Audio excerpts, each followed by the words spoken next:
Welcome to Stackin or Slackin, hosted by Dr. Strange.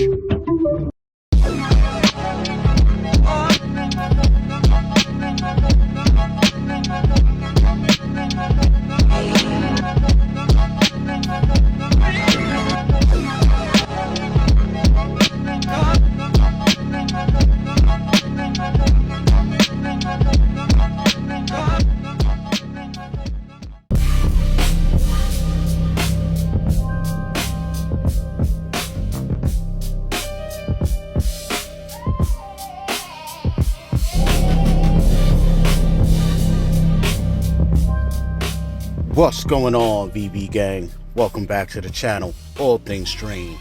It's your man, Dr. Strange, and it looks like we are back in action. So I'm asking, are we stacking or slacking on?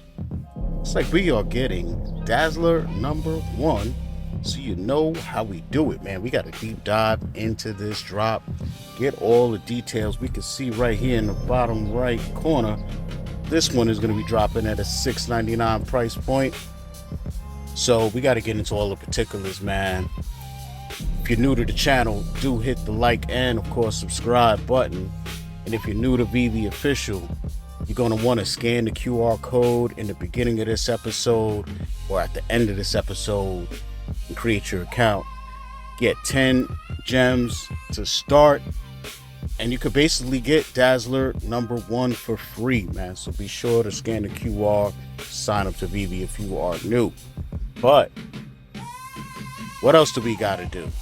You already know we got to see who the winner of the Veve supported giveaway is from the last episode.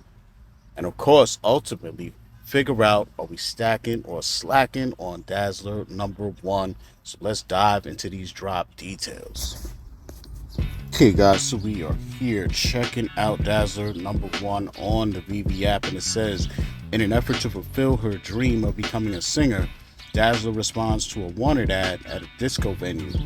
Meanwhile, the Enchantress learns about a dimensional rift that will occur at the same venue and has a full disco diva battle with Daz. This release features Veve exclusive rare and ultra rare covers by Nicoletta Balderi, the one and only. You know, if you're gonna get a Veve exclusive artist to do Dazzler, I would literally expect it to be Nicoletta Balderi. So, got the breakdown here. We're gonna have 1,000 total editions, guys, and the price point is $6.99. It's gonna break down to 400 commons, 258 uncommons, 200 rares, 100 ultra rares, 42 secret rares, man. The first edition for public consumption will be number 100, which is an awesome mint number. Unfortunately, with us getting only 1,000 mints, you will not be able to collect 1981, 1980, 63, 62, 61, none of that, and you won't be able to collect number 81, 80, or any of that as well, because our first available edition number is 100. So keep that in mind. No, what we call that, chasers or whatever you want to call them based on publishing years. That's not happening on this book, unfortunately. So we have a burn date, June 30th, 2026, man. So let's get some further details here. The writers is Tom DeFalco, artist John Romita Jr., cover artist Bob Larkin, Nicoletta Balderi, and John Romita Jr. Characters are going to be the Enchantress, Amora, Allison Blair, which is Dazzler and Dazzler. So yeah, man, this book actually has and Dazzler in general has some historical significance. You know what I'm saying? But we're gonna break that down in a second. What I want to do right now is get into these covers, man, oh man. So this is our classic common here. This is a banger for sure. Crazy, insane artwork right here on the common, man. Lord, so let me know down below which one of these 5 cover rarities is your favorite, so I can enter you into the next Veve supported giveaway. But let us take a look at the uncommon. I'm just stuck on how great this common looks, man. Amazing. Amazing artwork, man. So let's check out the uncommon right here. You pretty much know what to expect. Dazzler got the skates on. This is fire, man. Fire artwork. Insane. Dazzler got the skates on. No color saturation anywhere except for our main character. Right here, Miss Blair. So, man. Is that a little... Never mind. Never mind. They got real detailed oriented with this cover. That's all I'll say. Lord. Got Dazzler out here looking crazy. Alright, so there's an uncommon. I'm digging this as well. Common is must have. That's an auto. So let's check out our Nickerball Dairy Veve exclusive covers here. Might have to turn your phone sideways for this one. But I mean, her artwork, her style, everything is congruent. You know, everything she touches, if you don't know it's her, I don't know what to tell you. You know, it's like Peach Momoko at this point, Scotty Young, super distinctive style. And, you know, if you're a fan of her art, I don't know how you don't like this one. So let us hop on over to the ultra rare. We know what to expect here. Lack of color saturation, except for on our character. And I gotta admit, it makes her pop a little bit. You know what I'm saying? Because Nicoletta Balderi's covers are very busy, you know, and I think she uses a lot of oranges, reds, and yellows on a lot of her characters. And then she uses blues and greens to kind of give you that distinction so that it makes the character pop. But obviously, with the lack of color saturation on our ultra rares now, you know, kind of pops on its own without the greens and the blues. So I'm definitely digging it, man. I like this iteration of Dazzler right here. She got the face mask on. I'm digging it. But as you all know, it is time to take a look at the coveted secret rare. Oh, yeah. Classic goodness from inside the panels. This is what I need in my life right here. This is really clean. She got the Dazzler shoes on, the disco ball shoes. You know what I'm saying? The bracelets, the bag to match. I see you out here. I think it's just a dope, clean cover that just screams like Dazzler #1, man. This is a banger for real. I definitely like that, man. And like I mentioned earlier, man, Dazzler, not only herself, but her comic has historical significance, you know, when it comes to Marvel and all of that. Yeah, man, she's one of the most historically significant characters in comic book history, and her debut timeline gets mixed up all the time, so I just wanted to clear it up a bit. But real name is Allison Blair.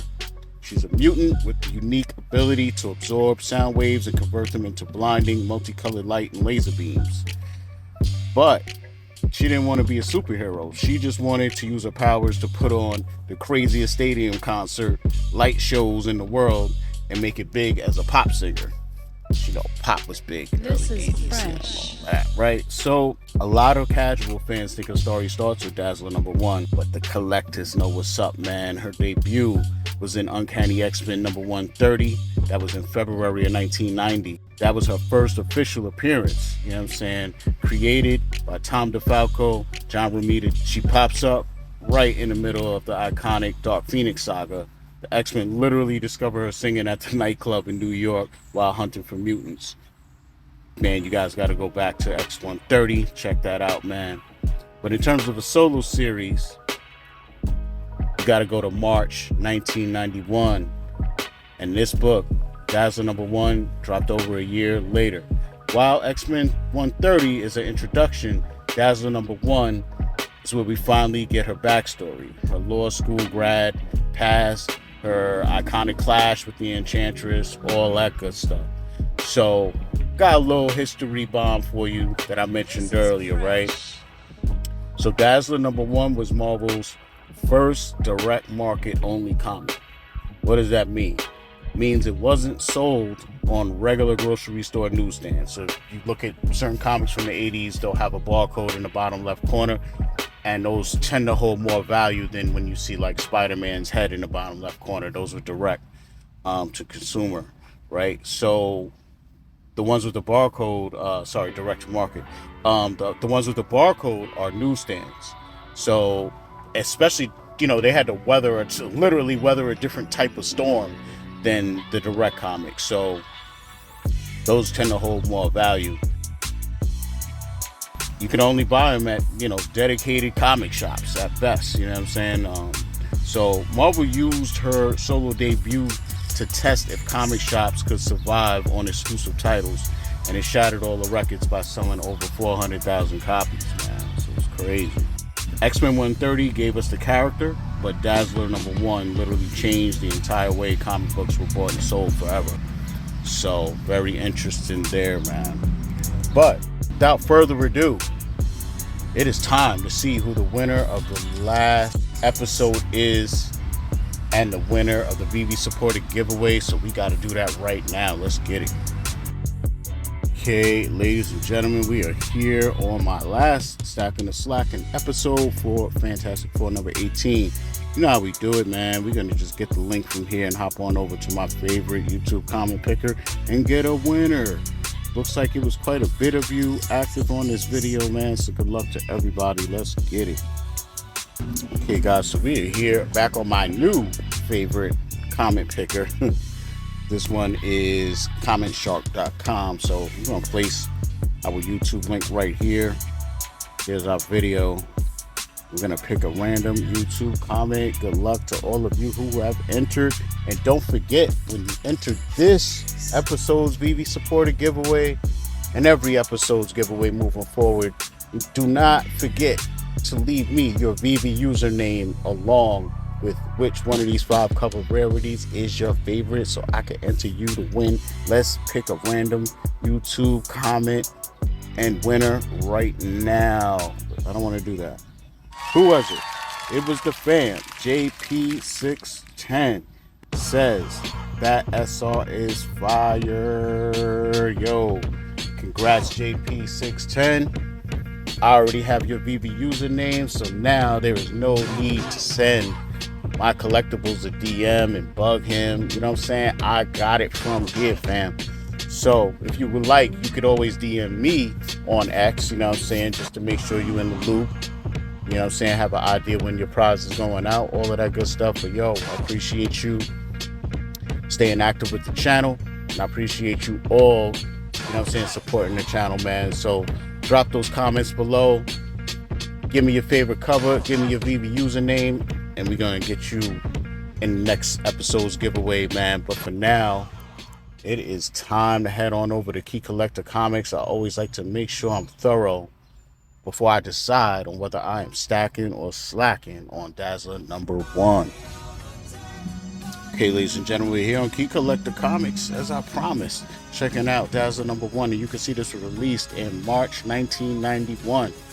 Man, that is so interesting. So I guess, you could collect 381, you know what I mean? Something like that. And as you can see here, this is a key issue, and this book had a low of $1, a mid of $2, and a high of $10, and that's raw. Keep that in mind, man. So, we have a brief synopsis right here, published March 1981. Key facts, premiere issue of the Dazzler's first self-titled series. And we can see the cover right here, man. I mean, this artwork they did on this was just wow, just way beyond what I thought they was pulling off in 81 from what I remember. But kudos to them, man. This thing had that like painted effect to it. Like Enchantress looks crazy, like Dazzler, this is just wild. Like when I think of 1981, I'm not thinking of artwork like this. So, man, insane. Cover price was $3.99. All right, so our original was published March 1981, man. So do keep that in mind. Oh, it was a recalled error edition with 2 pages of color advertisements printed in black and white. Pages 24 and 25. Very interesting, man. So, man, I think we've done a thorough amount of background research on Dazzler #1, and now I'm just gonna seal it off. I always am curious to see, what these books are going for on eBay, at least in the CDC slab. I like to get an idea of the range of, the grade values. Like, are there a bunch of 9s running around, or is it, does it stop really at 7s because it's from the 80s? You know what I'm saying? So let's hop and skip and jump over to eBay real quick. And at the end of the day, we are going to figure out if we're stacking or slacking on Dazzler number 1. All right, so we're here on eBay checking out Dazzler number 1. I'm going to hit the sort button and price plus highest first. All right. And this is not what we're looking for, but let's see what happens here. Why are you bringing up X-Men? X-Men. All right. We got a Dazzler number 1 here, signed by Stan Lee and John Romita. Man, doesn't get any more crazier than that, I don't think. You know what I'm saying? Other than a Taylor Swift auto. But basically, in a 9.6, pretty damn high grade, they want 3,000. So not too crazy considering, you know what I'm saying? We got a couple of other sketch versions here. It's an X-Men 130, another Dazzler signed. Man, that X-Men cover is so dope. So dope. But I can pretty much see here from what we've gathered so far in these pages here, Dazzler number 1 in a high grade, probably fetching around the 2,000 area, in a 9.8 maybe. Yeah, because we got a PGX 9.0, and that's the signed by Stan, the whole 9. They want 1,000 for that. So very interesting, man. Very interesting indeed. But the question is, am I stacking or slacking on Dazzler number 1? So, although this is not Dazzler's literal first appearance, her first appearance was a cameo appearance. That's how a lot of FAs happened back then. This is her first solo debut book. And yeah, the trade volume on this book back in the days was insane. I mean, you see the cover, you know what I'm saying? You can imagine being a young man, you know what I'm saying? I don't need to say the rest. But yeah, a lot of us young guys back at the time, young kids, definitely loved the Dazzler comics, man. She was a hottie for sure, right? So I would have to say this is a really iconic cover, man, off the rip. Just iconic to where gotta have it. I gotta have it. And then on top of that, I mean, it's a number 1, man. I am a collector of number 1s. I really like collecting 1 through 10s or 1 through 20s, whatever runs are. But I mean, number 1s just have to be in the stash automatically, man. And we got a price point of $6.99 on this one. It is only 1,000 editions. To be honest, this book should sell out, man. It may not, but if people know what this is, Dazzler number 1. And I'm not saying Dazzler's the biggest, illest, character in the world, but definitely got her name holds some weight. And until the Taylor Swift rumors are totally dead, or the rumors of her, of Marvel having aspirations to bring her to the big screen are dead, then I always feel like this character has upside and potential to be bigger. And if that does happen, and people will either want to read her background story, and have a collectible of the comic, they would pretty much need to come over here to do that, to get that nice combo, you know what I'm saying? So personally, I'm all for owning a couple of these. So your man Dr. Strange is going to be stacking on Dazzler number 1. Gotta do it. You combine these Nicoletta Balderi Veve exclusive covers with the idea and possibility of getting my hands on the secret rare, which I really like a lot. Yeah, I have no reason not to go for this on the drop. I mean, if this was 10 gems a pop, I would be a little bit more reserved, like, I don't know. And it's a lot going on. We still got a lot of Marvel drops. Star Wars drops going on. You know what I'm saying? I'll be a little bit more reserved, but at $6.99, like I said, man, if I got $21, $22 set aside, so hey, I could see going for this one a couple times off the rip on the drop, man. But at the same time, if you want to collect this book, you don't think it's gonna sell out, maybe you could chill on the sideline and grab a couple off the market. But this is a weird one, man. This is a really weird one where even though it's $6.99, books that don't do well, they tend to sell for less than retail right after the drop. I have a feeling that even if this book doesn't sell out on the drop, just the cover, people know it is number one. The Nicoletta Balderi exclusives, like, people are not going to let this sit on the Veve app and not keep going for the lever at $6.99. The secret rare is too crazy. It's, so even if it doesn't sell out immediately, I feel like it's going to sell out before the burn date. And if that happens, then we'll have 1,000 copies out there, right? So we might have a little bit of sell pressure on the common, uncommon, etc. Maybe even a rare and ultra rare, But if it doesn't sell out, then you'll have a little bit of sell pressure there too, and you could probably get the common pretty cheap, maybe under retail. But I think as this book settles, just like a couple of books we've seen recently, that after the burn date, floors get a little touched up, and then before you know it, them books push up. And yeah, that's just the new floor price. And I could see something like that happening easily with Dazzler #1. But let me know down below what you gonna do. Let me know if you stacking or slacking on Dazzler #1. Let me know which one of these 5 cover rarities is your favorite. And then let me know what your Veve username is so I can enter you into the next Veve supported giveaway. Shout out Veve Official for supporting the channel, supporting the community, supporting Stackin or Slackin. Thank you guys as well, man. But for now, your man Dr. Strange, all things strange, is out.